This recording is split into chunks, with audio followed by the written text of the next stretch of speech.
araw ay makakasama natin si DPWH Secretary Vince Dizon upang bigyan tayo ng update sa ahensya. Good morning, Secretary Vince. Magandang umaga, Yusek Claire. Magandang umaga sa Malacanang Press Corps.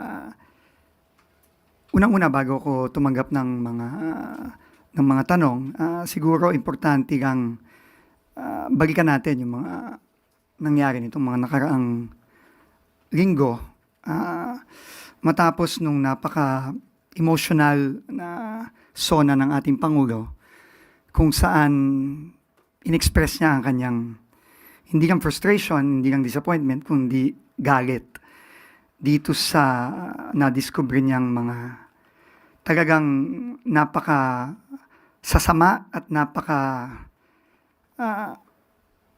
substandard at minsan wala pang mga project ng DPWH, lalong-lalo na sa pagkontrol ng mga pagbaha. Alam nyo, nung ilang linggo, nakasama ko po si Pangulo sa Kalumpit, Bulacan. Pinuntahan ho namin ang dalawang barangay doon, yung Barangay Bulusan at Barangay Prances. Doon po, nakita mismo namin ng ating mahal na Pangulo yung substandard at incomplete na flood control projects. Kung maaalala ninyo, meron pa doon sa Barangay Prances ata o sa Bulusan. Dinakma ni Pangulo yung konkreto at sa kamay lang niya, halos nadurog yung konkreto, no? Na pinakita niya. At talagang nakakagalit, no, yung experience na yon. At nakita ko firsthand yung galit ng Pangulo dito sa mga ginawang mga proyektong to. Pero alam niyo po, higit pa dun sa galit niya sa mga nakita nating mga facility na substandard, na klarong-klaro, wala nang kailangang investigasyon doon. Kitang-kita mo pa lang, sa mata pa lang. Maramdaman mo pa lang sa kamay mo na talagang substandard. More than that, I think ang pinaka ginalit ng Pangulo, nung kinausap po namin yung mga kababayan natin na nakatira sa Bulusan at sa Prances, sa Kalumpit, Bulacan. Alam nyo, yung mga tao po doon, ang sabi nila sa Pangulo, Sir, kayo pa lang ang kauna-unahang national government official na nagpunta dito sa amin. Pero ito pong pagbaha, araw-araw po ito sa amin. Hindi po ito pagtag-ulan lang. Ito po ay daily life na namin, siguro mahigit kalahati ng taon. Ganun ang buhay namin. Sabi ng mga tao sa amin po ni Pangulong Marcos nung nandun kami. At doon ko talaga halos hindi ko na humapinta yung mukha ng ating Pangulo dahil yung sakit ng loob niya, nakita ko po at naramdaman ko nung nakausap niya yung mga kababayan natin doon. Alam niyo yung mga water line doon, nakikita mo na eh. Minsan naabot ng 5 feet eh. No, yung water line, no? At nakikita mo na talagang doon na. Ibig sabihin, tataas baba na lang ang baha doon. Hindi question na may baha o wala. Ang question doon, gaano kataas ang baha. Kaya po nakakalungkot po talaga at nakakagalit itong mga nangyaring ito. Kaya nga po tingin ko, simula noon, talagang inikot ng Pangulong maraming mga proyekto. At yun, nakita po natin, no? After every inspection, the President got angrier and angrier. No, doon pong nasa Baguio siya, halimbawa, nung kasama po niya si Baguio Mayor Benji Magalong. Yung sinabi niya, ito, daang-daang milyon to. Pero wala to, tinapon lang sa ilog yung pondong ito. Kasi useless itong proyektong to, sabi ng ating Pangulo. Kaya po talaga, tingin ko, umabot na sa punto na talagang yung galit ng ating Pangulo, kailangan, ang sabi niya, kailangan mag-translate na into concrete action. Kailangan itong galit, itong sakit na nararamdaman, hindi lamang ng ating Pangulo, kundi ng lahat ng mga kababayan natin, dahil dito sa mga nangyari sa DPWH at yung hirap na dinaranas ng mga kababayan natin, kailangan gawa na ng konkretong aksyon. So, nandito po ako ngayon para sabihin sa inyo kung ano ang mga direktiba ng ating Pangulo na akin pong i-execute immediately sa mga susunod na araw. Unang-una po, ang unang-una ko pong order na ilalabas ay ang pag-order ng courtesy resignations top to bottom. USEC, ASEC, Division Head, Regional Director hanggang District Engineer ng buong bansa. Yan po ang unang-unang order na gustong ipalabas ng ating Pangulo.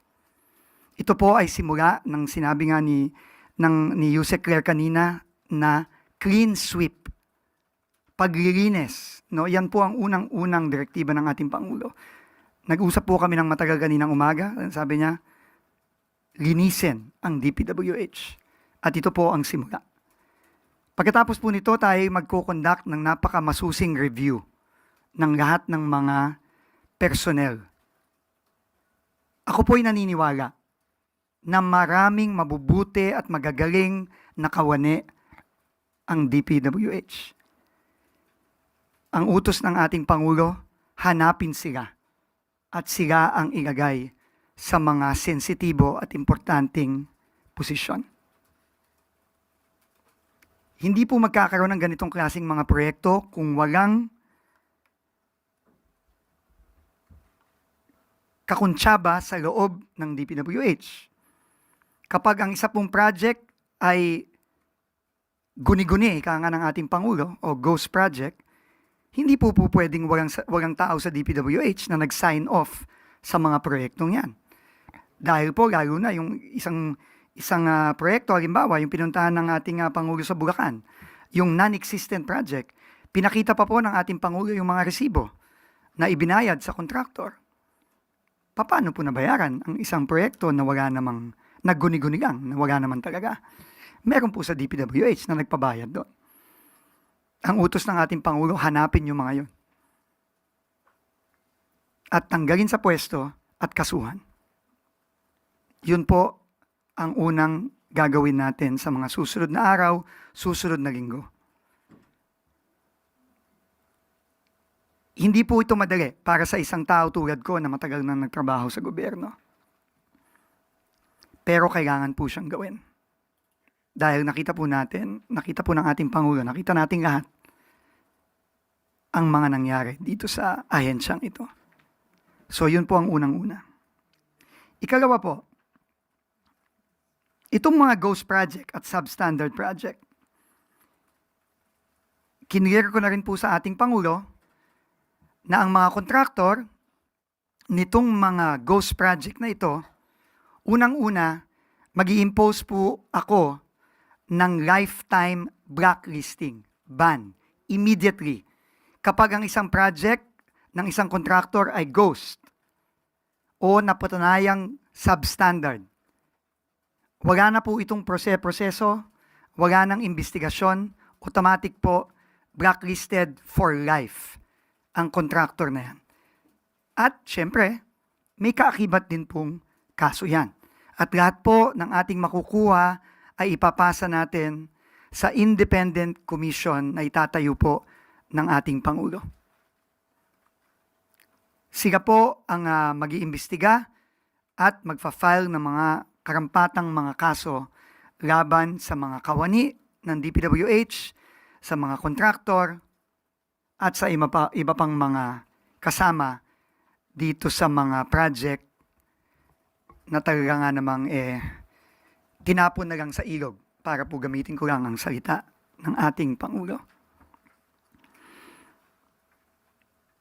Alam niyo po, iginabas po ng ating Pangulo yung isumbong sa Pangulo website. At sa loob lamang po ng ilang linggo, libo-libo na po ang nagsumbong sa ating Pangulo. At hindi po natin pwedeng talikuran itong mga sumbong na ito. Kaya kailangan po, isa-isahin po yan, i-check, i-verify. Kapag po yan ay ghost, automatic po yan. Kung ang mga proseso po ngayon sa DPWH hindi nag-aalaw para sa automatic at meron pang mga proseso kahit ghost na yung proyekto, babaguhin po natin ang mga prosesong yan. Hindi na po natin kailangan mag-imbestiga kung ang project ay ghost. Si Attorney Claire po ay tumatango dahil abogado po siya. Hindi na po kailangan yun. Kita mo na ghost Mag-iimbestiga pa ba tayo? Finally po, isa sa mga gagawin po natin immediately, nakausap ko na rin po ang ating Pangulo at si Secretary Chris Roque ng DTI. Magkakaroon po tayo ng sweeping revamp sa tulong ng ating Secretary of Trade and Industry at ng Office of the President ng PCAB. Narinig po natin yan sa mga investigasyon sa Senado. Na-mention po yan ni Senator Ping Lacson. Kasama din po yan dito sa napakalaking web ng kadahilanan dito sa mga napakasamang mga proyekto na ginamit ang pondo ng bayan at dahilan kung bakit hirap na hirap po ang ating mga kababayan, hindi lamang sa Bulacan, hindi lamang sa Metro Manila, kundi all over the country. So yan po ang tatlong unang-una nating gagawin sa mga susunod na araw. Uulitin ko po, ang utos po ng ating Pangulo ay mag-clean house. Linisin ang ahensya. Pero, hindi lang po yun ang direktiba ng Pangulo at hindi lang po yun ang ating magiging trabaho sa DPWH. Kailangan din nating immediately ni-address ang mga napakabigat na problema natin sa pagbaha. Hindi po ako makapaniwala dun sa mga nakita nating lahat na images at video sa Quezon City, sa Maynila at sa iba pang parte ng Metro Manila nitong mga nakaraang araw. Ngayon nga po ako nakakita ng ganun. Doon po sa EDSA Corner Mother Ignacia. Ngayon nga po ako nakakita ng ganun.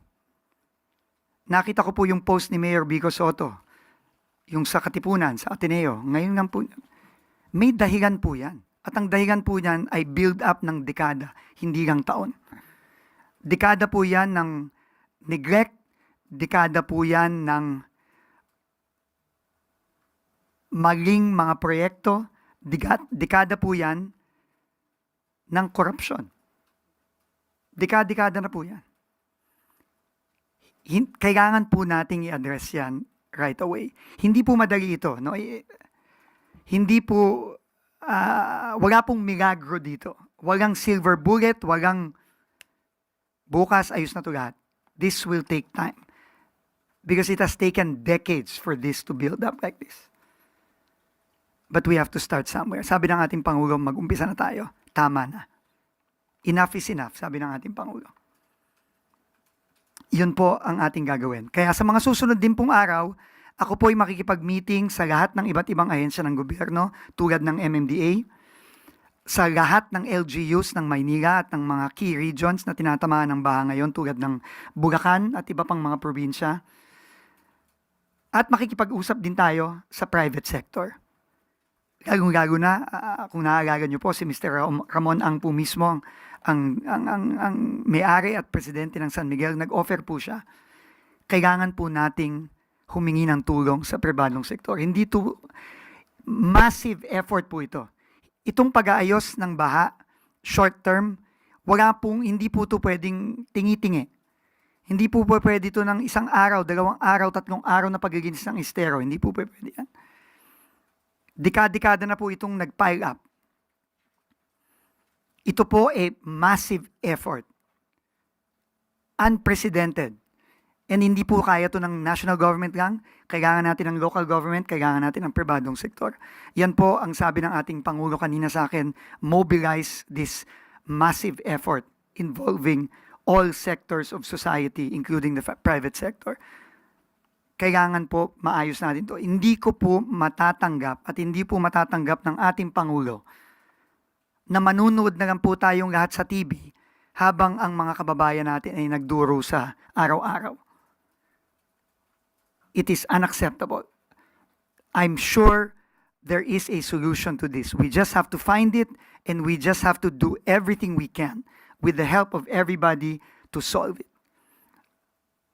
It's not going to solve everything. Hindi po magic to na mawawala na lang ang baha sa susunod na buwan. Pero, kailangan mag-umpisa na tayo. At kailangan ayusin na natin to ngayon. Uulitin ko po ang sinabi ng ating Pangulo. Enough is enough. Kailangan na po nating ayusin to. Once and for all, it will start from within DPWH. It will start with the independent commission that the President will create in the next few days or weeks. It will start with a massive effort from everybody. Government, national government, LGU, private sector, everyone. At tingin ko naman po, under the leadership of our President,